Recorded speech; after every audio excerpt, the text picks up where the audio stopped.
Sveiki, visi gimę po mergelės ženklu.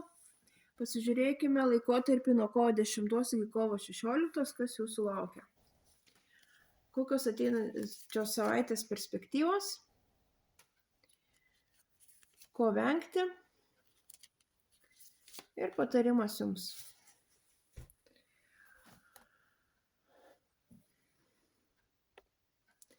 Finansinė prasme bus labai gera savaitė. Pajamų turėsit, jausitės stabiliai, tvirtai, stovinti ant žemės.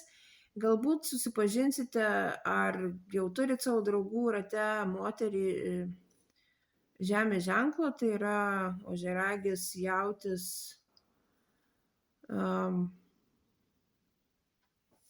arba mergelė, kuri jums padės. Toliau, ko vengti. Venkite tokio neapgalvoto įsilėkimo,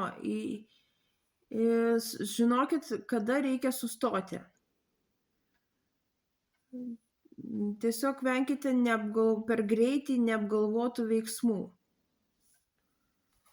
Patarimas jums.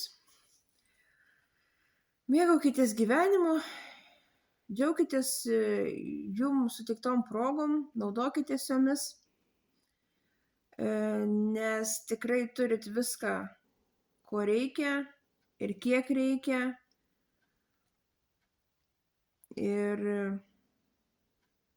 kaip ir gyvenimas, bent jau šią savaitę, jums tikrai suteiks daug progų pasidžiaugti.